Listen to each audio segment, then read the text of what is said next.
The massive ships of the hegemony appeared at the edge of our solar system. Over 1,000 warships moving in perfect formation like a school of metallic predators. Their hulls reflected the distant sunlight, creating an ominous constellation visible only through the most powerful telescopes. Each vessel bristled with weapons ports and sensor arrays, technology refined through centuries of conquest across 17 star systems. Supreme Commander Voxthald stood on the command deck of the flagship Inevitable Dominion, his 4 arms clasped behind his back as he surveyed the holographic display of the Sol system. His scaled skin reflected the blue glow of the projection, highlighting the intricate pattern of rank markings etched into his face. Preliminary scans confirm radio wave emissions consistent with pre-FTL civilization, reported Science Officer Krell, her voice tinged with the distinctive clicking accent of the northern provinces. Primitive nuclear fission detected, along with rudimentary rocket technology. They've barely reached their own moon.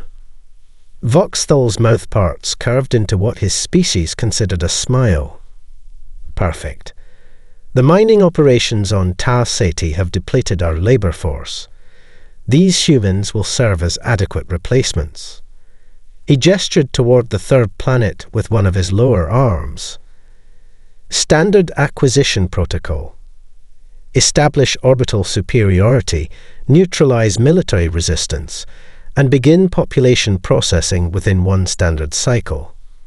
The assembled officers acknowledged the order with synchronized salutes, their movements practiced through countless successful invasions. None questioned the mission. None considered failure a possibility. Unknown to the aliens, Earth's deep space monitoring network had already tracked their approach past Neptune 2 weeks earlier.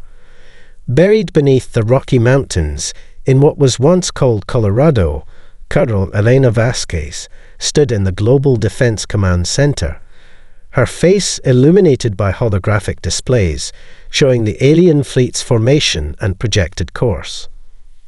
"Time to Mars orbit at their current velocity?" she asked, her voice steady despite the weight of humanity's survival resting on her shoulders. Lieutenant Kaminsky consulted his terminal. 17 days, 4 hours, Colonel. They're taking their time, probably conducting detailed scans as they go. Vasquez nodded, tucking a strand of silver-streaked black hair behind her ear. At 52, she had spent 30 years preparing for this exact scenario. They think they're being cautious. They think we're blind. She allowed herself a small smile. Good. The command center hummed with controlled activity as analysts and military personnel from every major nation worked in coordinated silence. After decades of international tension, the confirmation of the approaching Armada had accomplished what no treaty or negotiation could: true global unification against an existential threat. "Connect me to all defense coordinators," Vasquez ordered, straightening her uniform as screens around the room shifted to show faces representing command centers across Earth, Luna, and the outer system outposts. When all connections were confirmed, she took a deep breath.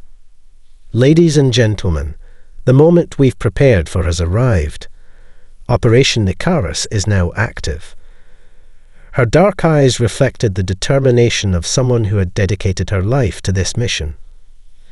"I don't need to remind you what's at stake. Maintain communications blackout protocols. Let them think we're defenseless until the last possible moment." Across the solar system, hidden facilities began powering up systems that had been carefully concealed from detection. On Luna, massive hangar doors sealed beneath regolith prepared to open. In orbital facilities disguised as communications satellites, weapon systems quietly came online. Throughout the asteroid belt, what appeared to be mining operations began subtle repositioning maneuvers. And on Mars, beneath the rust-colored surface, 10,000 autonomous defense platforms received their activation codes, their quantum processors beginning the complex calculations that would unleash humanity's true technological power. The trap was set. The hegemony, conquerors of 17 worlds, continued their confident approach, completely unaware they were sailing into the most sophisticated defensive network ever created by human hands. As the hegemony fleet navigated through the distant Kuiper Belt, their sensors swept methodically through the darkness, cataloging ice bodies and minor planetoids. The aliens remained oblivious to the sophisticated observation posts hidden on Pluto and throughout the outer system, facilities designed to mimic natural formations while housing technology that should have been impossible for a pre-FTL civilization. On Pluto's moon Charon, Dr. James Wong adjusted his thermal suit and checked the readings from the quantum interferometry array one more time. The facility had been built into the natural ice caverns beneath the moon's surface, its heat signature masked by a network of thermal diffusers. Through windows of composite materials that blocked all detectable emissions, he could see the distant specks of the hegemony fleet against the blackness of space. "They've passed the detection threshold," Wong announced to his team of 12 specialists. "Quantum scans are clean. They have no idea we're watching them." The room hummed with quiet efficiency as the most advanced sensors humanity had ever built dissected the alien vessels layer by layer, penetrating their hulls through quantum entanglement methods that left no trace of the scanning process. Every piece of information was instantly transmitted to Earth through the QE network, another technology the hegemony believed impossible without faster-than-light capabilities.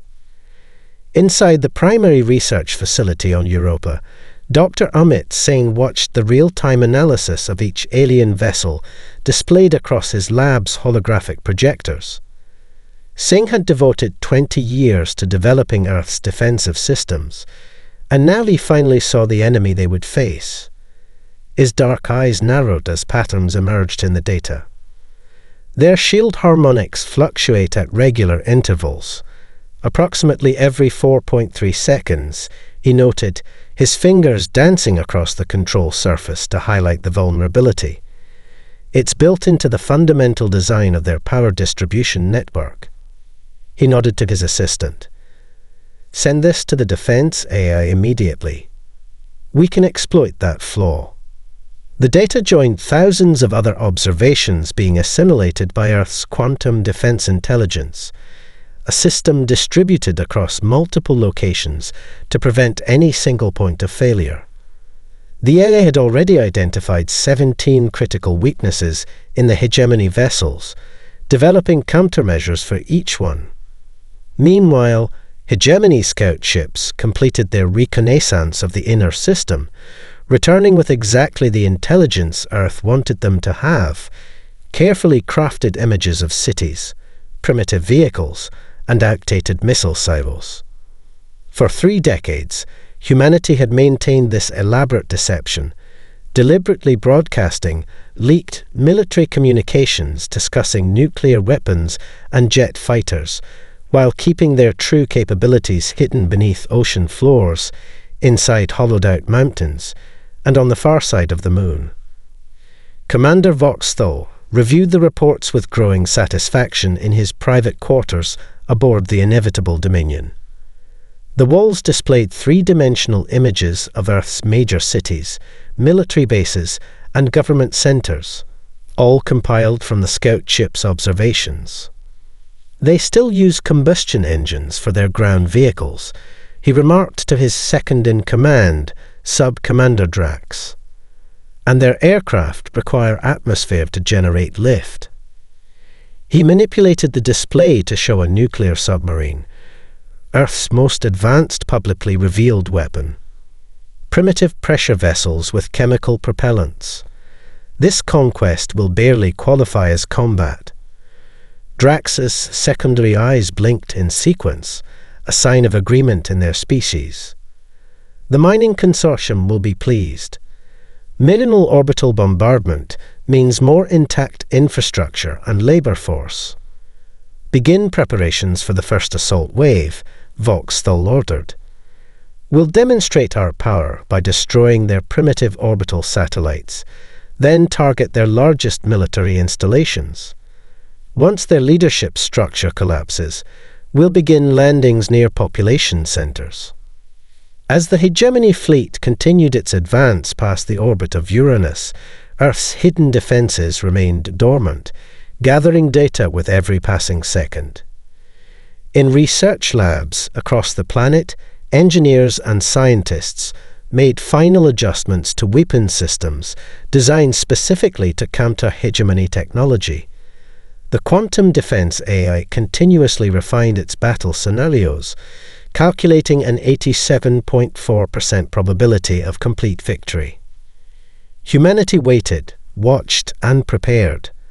The greatest ambush in history was about to unfold. The hegemony fleet passed Jupiter's orbit with ceremonial precision, their formation adjusting to compensate for the gas giant's gravitational influence. Advanced sensors aboard the lead vessels detected unusual energy patterns emanating from Mars, flickering electromagnetic signatures that pulsed with irregular rhythm beneath the red planet's surface. Anomalous readings from the fourth planet, Commander, reported the science officer, her digits moving rapidly across the sensor controls.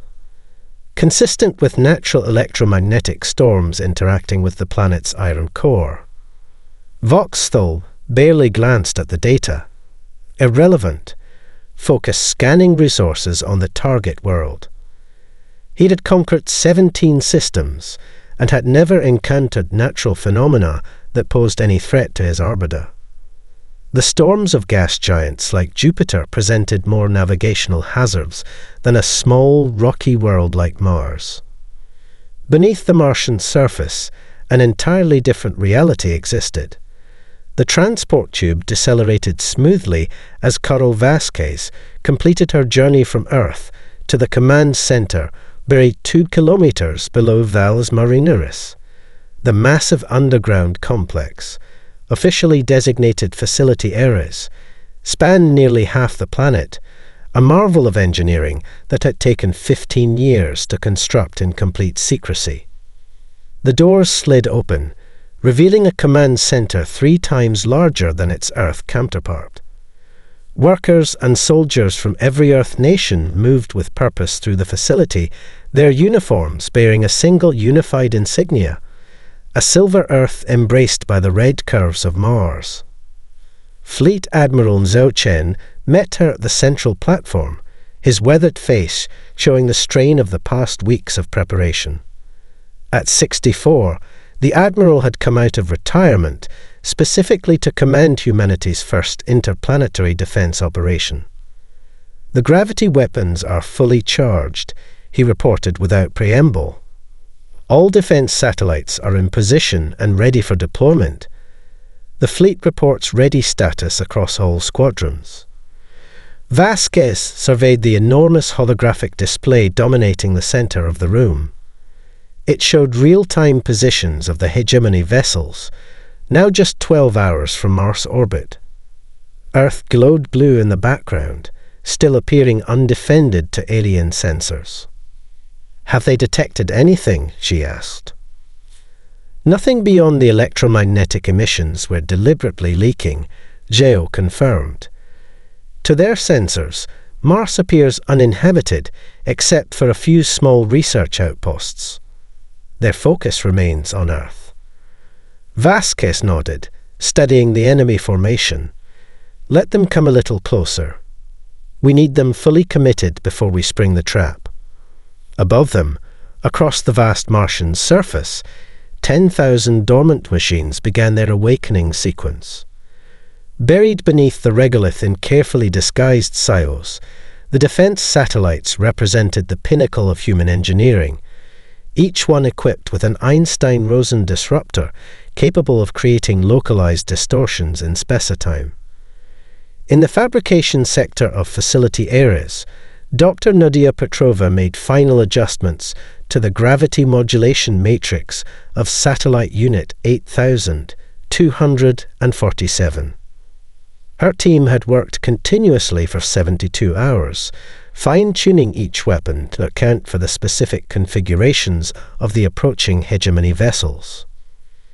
The targeting algorithms have been updated based on Dr. Singh's findings, she informed her team, her Russian accent still noticeable despite decades living in the international Mars colony. The shield frequency vulnerabilities should allow us to penetrate their defenses with minimal energy expenditure. Throughout the facility, similar scenes played out as humanity's best minds completed their preparations. The Mars defense grid represented merely the first layer of Earth's protective strategy, a sacrificial piece in a much larger game of interstellar chess. On the surface, faint tremors began as mechanical systems activated, hydraulic pistons engaged, and launch platforms adjusted their positions by fractions of millimeters. Dust shifted imperceptibly across the Martian plains as 10,000 weapons of unprecedented power prepared to reveal themselves. The hegemony fleet continued its confident approach, completely unaware that they were about to encounter not the primitive civilization they expected, but a technological power that had been preparing for this moment for decades. The hegemony commander stood on his flagship's observation deck, watching as Mars grew from a red speck to a defined disk. The planet appeared barren and lifeless through the view screen, exactly as their intelligence suggested. Minor settlements dotted the surface, primarily scientific outposts with minimal defensive capabilities. Nothing that posed any threat to his armada. Weapon systems at full capacity, reported the tactical officer. First attack wave primed and ready for deployment. Voxthal's upper arms gestured toward the red planet. Proceed with the demonstration. Show these primitives the might of our empire. His voice carried the bored confidence of a commander who had overseen dozens of similar conquests. Once their outposts on the fourth planet are eliminated, we will advance on the primary target. 200 hegemony vessels broke formation, accelerating toward Mars in a precise arrowhead pattern. Their weapon ports glowed with building energy as they prepared to obliterate the handful of visible human structures, a perfunctory display of force before the main assault on Earth. In the command center beneath Valles Marineris, Admiral Zhao watched the approaching ships on his tactical display. The holographic projection showed the alien vessels highlighted in red, their weapons powering up. They're maintaining standard attack formation, he noted, his voice calm despite the gravity of the moment. Exactly as predicted by the defense eye. He turned to Carl Vasquez, who had taken position at his side. They're well within the optimal engagement zone. Vasquez nodded, her expression solemn. Commence Operation Ares. The Admiral raised his hand to the communications officer. Satellite control. Execute primary deployment sequence. Authorization JO Alpha 79. Throughout the command center, personnel fell silent, their eyes fixed on the main display. Years of preparation, trillions in resources, and the combined scientific genius of humanity had led to this moment. Across the Martian surface, the regolith shifted and rose as thousands of defense platforms emerged from hiding. Each satellite, roughly the size of a small bus, rose on hydraulic lifts, shedding the dust that had concealed them. Solar panels unfurled like metallic flowers opening to the sun, gathering energy to supplement their fusion cores. The hegemony sensors registered the sudden appearance of the defense grid with a cascade of automated alerts. On the flagship bridge, the tactical display erupted with warning symbols as 10,000 new objects materialized on their screens. Unknown devices deploying across the planet's surface, the sensor officer shouted, her composure cracking for the first time. Energy readings, impossible energy readings. Voxthul barely had time to process this information before the first Einstein-Rosen disruptors activated. The weapons did not fire conventional energy beams or projectiles. Instead, they created precisely calculated distortions in the fabric of space-time itself. Space around the lead hegemony vessels seemed to fold and twist. The effect began subtly, a shimmer like heat waves rising from hot ground, before intensifying into visible distortions that enveloped the alien ships. Metal hulls designed to withstand the most powerful conventional weapons began to compress and stretch simultaneously, as fundamental forces warped around them. Ships at the front of the formation simply ceased to exist, their atomic structures unable to maintain cohesion as space-time curved in ways that violated the laws of physics as the hegemony understood them. No explosions marked their passing, just a brief flash of light as matter converted to energy then dissipated. 100 hegemony vessels vanished in 15 minutes, leaving only scattered particles where mighty warships had been moments before. In homes across Earth, billions watched the battle on their screens. News networks had been prepared for this moment, their feeds connected to cameras positioned to capture humanity's first interstellar conflict. Families huddled together, witnessing their species reveal its true technological power for the first time. On the hegemony flagship, Voxthul stared in disbelief at the tactical display, watching as his invincible armada encountered something unprecedented in their long history of conquest, a decisive defeat. Voxthul slammed his fist against his command chair, the reinforced alien alloy cracking under the impact. His facial scales flushed deep purple with rage as reports of destruction continued to flood the command deck. The attack that should have been a simple demonstration of hegemony might have turned into a slaughter of his own forces. All ships, target that planet. He roared, his secondary vocal chamber vibrating with fury. I want those defense platforms destroyed. Concentrate all firepower on their weapons. His tactical officers rushed to comply, transmitting new orders throughout the remaining fleet. The surviving hegemony vessels regrouped and concentrated their firepower on Mars, their energy weapons creating brilliant flashes of light visible from Earth's surface. Beam after beam lanced down at the Martian defense grid, some finding their targets and destroying the satellite platforms in explosions of superheated metal and dust. Carol Vasquez watched the counterattack with calculated calm. Satellite losses, she asked. 12% and climbing, reported Lieutenant Kaminsky. The grid is reconfiguring to compensate, but they're adapting their targeting algorithms faster than expected. Vasquez nodded, unsurprised. The hegemony hadn't conquered 17 star systems through stupidity. It's time for Phase 2, she said, turning to Admiral Zeo. They're fully committed to the Mars engagement. The Admiral smiled thinly. And they still haven't asked themselves the most important question. Why would we put our main defense on Mars rather than Earth? He pressed his palm against the DNA-keyed authorization panel. Fleet Command, this is Admiral Zeo. Execute Operation Artemis. Authorization code JO Omega 36. For a moment, nothing seemed to happen. Then, observers on Earth's night side noticed something peculiar. Stars were disappearing.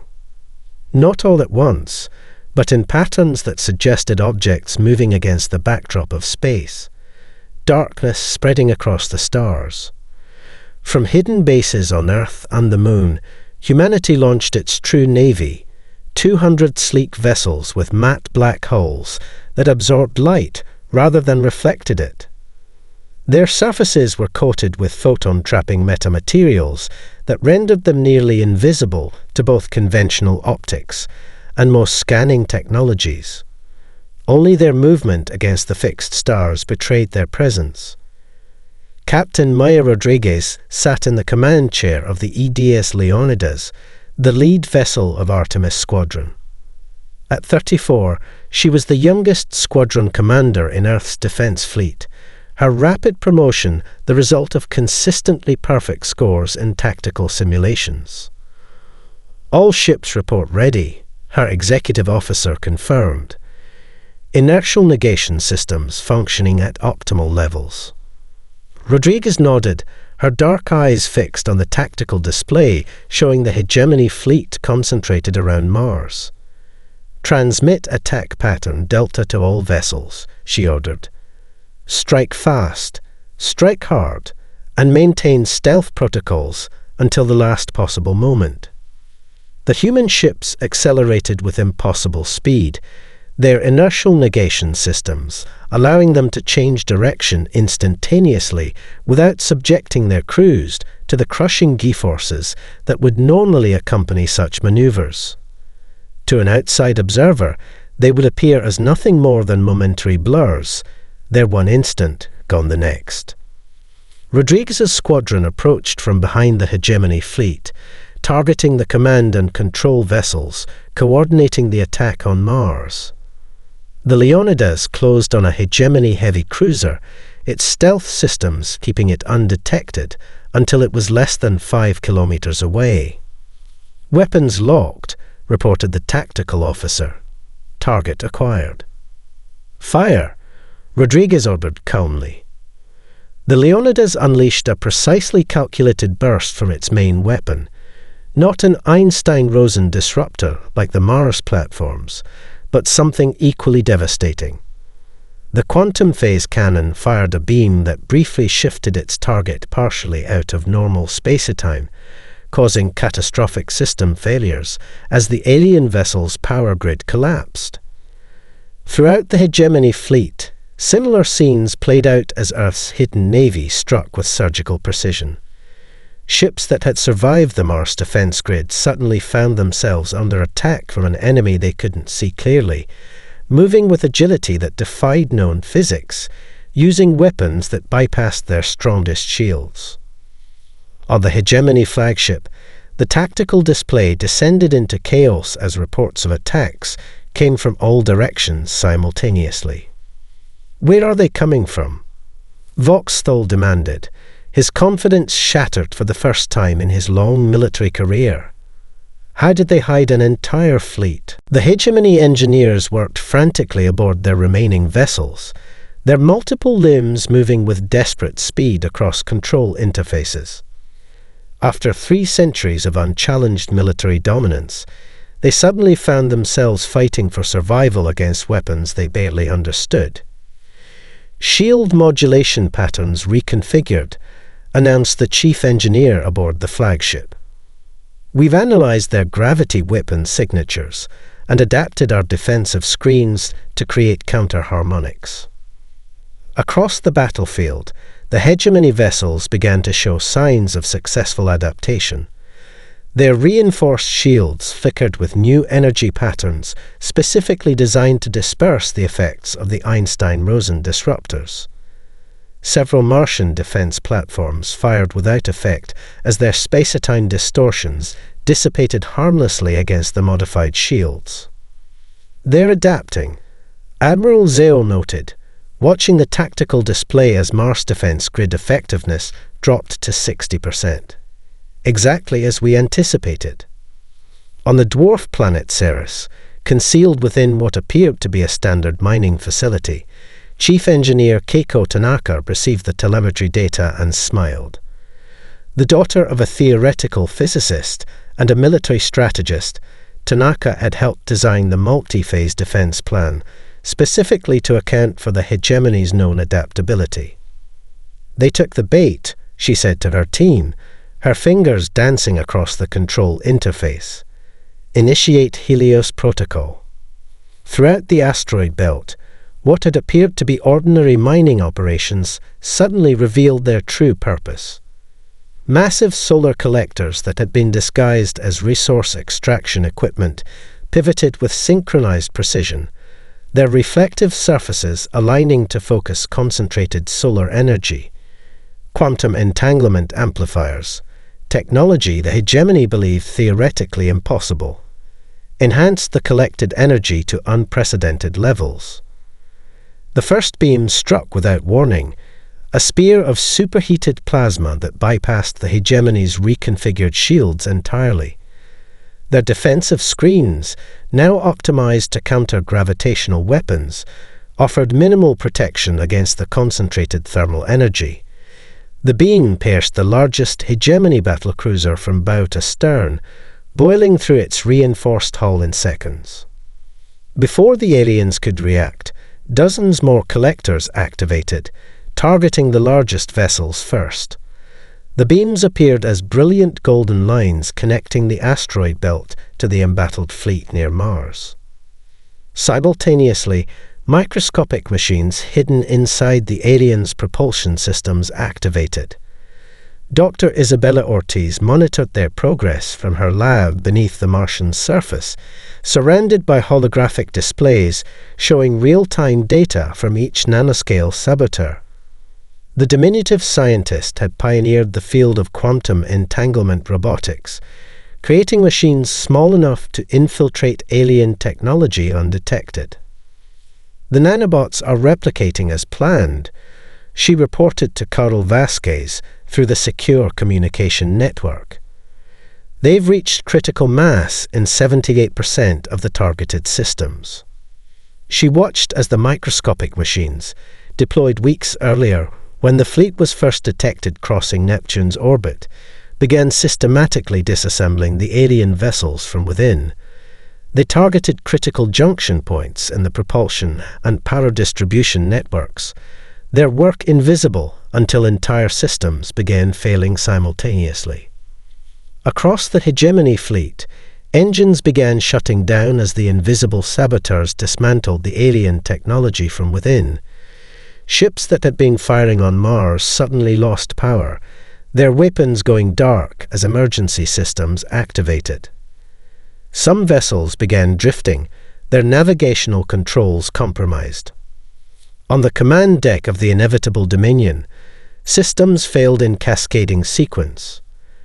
Emergency lighting bathed the bridge in crimson as Voxthal stared in disbelief at reports, flooding his remaining functional displays. How is this possible? He demanded of his science officer. How could they have infiltrated our systems before we even engaged? The truth dawned on him with horrifying clarity. The humans hadn't just been preparing to defend themselves. They had known the hegemony was coming and had been laying traps for weeks, perhaps months in advance. What he had dismissed as a primitive civilization was revealing itself to be a technological power beyond anything the hegemony had encountered in centuries of conquest. And the worst realization of all, they were still revealing new weapons and capabilities with each passing moment. With his fleet in ruins, Supreme Commander Voxthal finally understood the terrible truth. This had never been a standard conquest. Earth had been waiting for this moment, perhaps for decades. The supposedly primitive civilization had revealed layer after layer of technological capabilities that rivaled or exceeded the hegemony's own. He stood on the partially darkened bridge of his flagship, surrounded by damage reports and casualty figures. Over half of his once mighty armada had been destroyed or disabled, with more ships falling silent by the minute as the human counterattacks continued. His four eyes narrowed as he studied the tactical display, focusing on the blue-green world that remained their primary target. All remaining ships, he commanded, his voice hoarse with rage, but steady with determination, disengage from Mars and form on my position. Direct course for Earth. We will not be defeated by these deceptive primitives. His tactical officer looked up in surprise. "Commander, our long-range sensors indicate the third planet has its own defensive capabilities. If their outpost on Mars was this well armoured, they would have used those weapons already if they could," Voxthal interrupted. They're trying to stop us here because their home defenses are weaker. It's the only explanation. His secondary vocal chamber vibrated with the harmonics of absolute certainty, though doubts had begun to form in his mind. The surviving hegemony vessels disengaged from the battle around Mars, forming a ragged but determined formation around the flagship. 300 ships remained operational, less than a third of their original strength, but still a formidable force by any standard. They accelerated toward Earth, weapons primed and shields reinforced with their remaining power. In the Lunar Command Center, buried beneath the Tycho crater on the far side of the Moon, General Hiroshi Takeda received notification of the hegemony's change in strategy.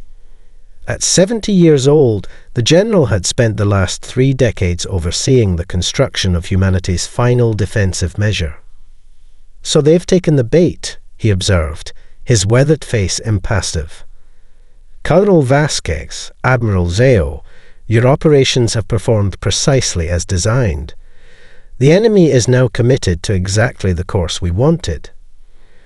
On the main display, the hegemony fleet's trajectory was highlighted in red as they approached lunar orbit. Takeda turned to his executive officer. "Activate the gravity well." The massive installation extending deep beneath the lunar surface hummed to life, drawing power from fusion reactors concealed in a network of natural caverns. The technology represented humanity's most closely guarded secret, a culmination of theoretical work begun nearly 50 years earlier. As the hegemony fleet approached the Earth-Moon system, their sensors detected a strange distortion in spacetime directly in their path. At first, it appeared similar to the effects of the Martian gravity weapons, but on a scale orders of magnitude larger. "Evasive maneuvers," Voxthal ordered, but it was already too late. The gravity well activated fully, creating a localized disruption in the fabric of space that effectively turned the Earth-Moon system into a trap from which the hegemony could not escape.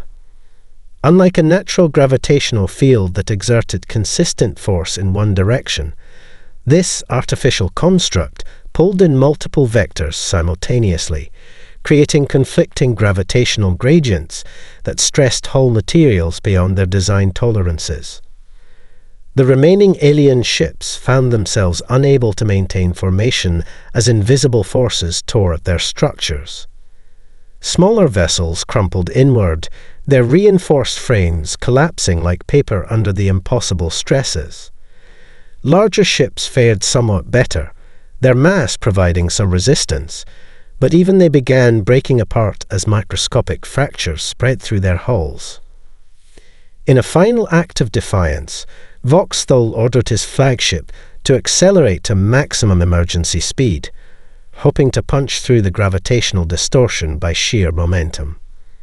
The massive vessel's engines flared with desperate energy as it surged toward Earth.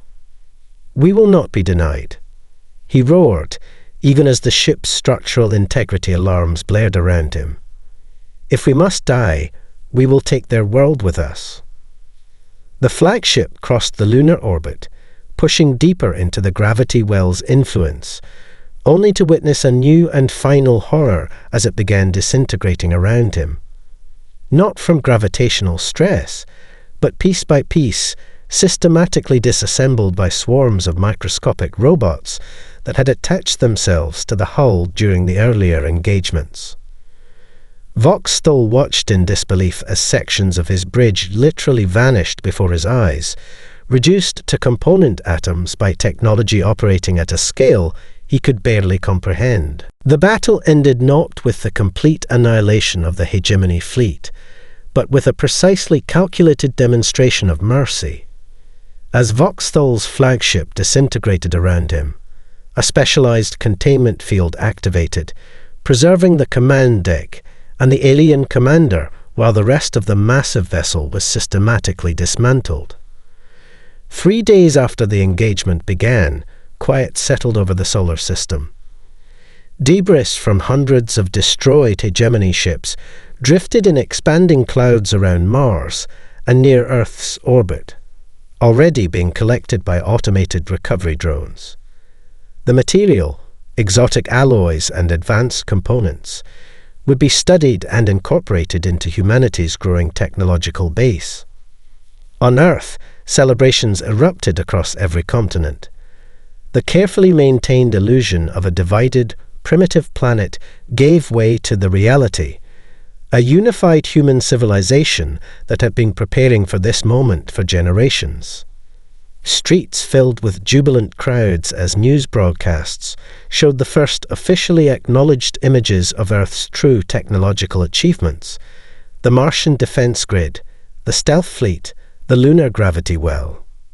Supreme Commander Voxthal, along with 17 surviving senior officers, found himself transported to a location he never expected to see: the chambers of the United Earth Council in Geneva.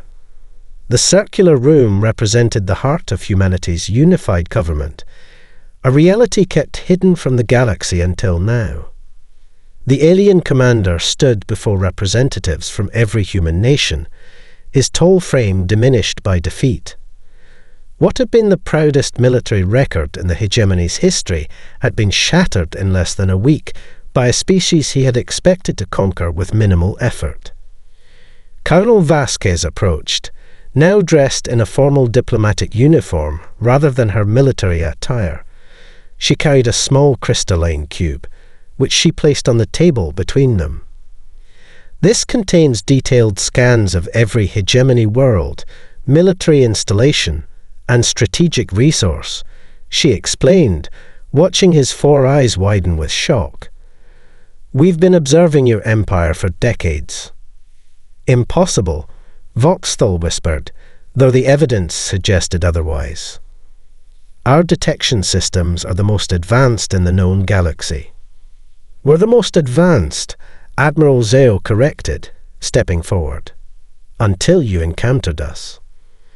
The displays around the council chamber activated, showing images that Voxthal recognized immediately: the hegemony homeworld, their primary shipyards, defense installations around their most valuable colony worlds.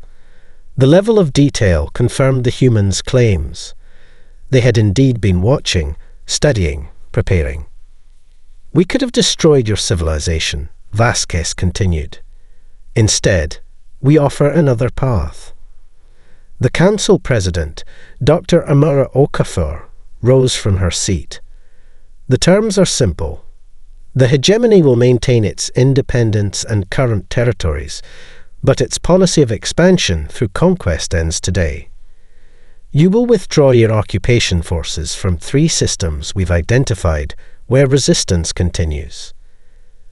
And you will acknowledge Earth as a sovereign power with whom you wish to establish diplomatic and trade relations."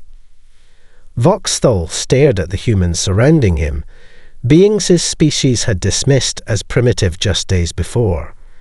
"And if we refuse these terms?" Vasquez gestured to the data cube. "Then the next fleet we send will not stop at your outer colonies." The threat was clear, but delivered without malice, a simple statement of capability and intent. The humans had proven they possessed technology that could penetrate hegemony defenses at will. They had demonstrated the ability to destroy an entire invasion fleet before it reached their homeworld. As Voxthal boarded the small vessel that would return him to his people, he looked back at the blue planet with new understanding. In a single week, the galaxy's balance of power had shifted irrevocably. For 3 centuries, the hegemony had expanded unchallenged through military might. Now they faced a power that had defeated them not through superior numbers, but through patient preparation, technological innovation, and strategic foresight. Humanity didn't need to conquer the stars. They had demonstrated something far more impressive. They had shown that when threatened, they could unite, adapt, and overcome even the most formidable adversary. The stars would have to make peace with humanity, or face the consequences of continuing to underestimate them. As Earth proceeded in his viewport, Voxthal realized he had become part of a story that would echo across the galaxy, the tale of the mighty Armada that approached Earth, and was wiped out before it even reached Mars.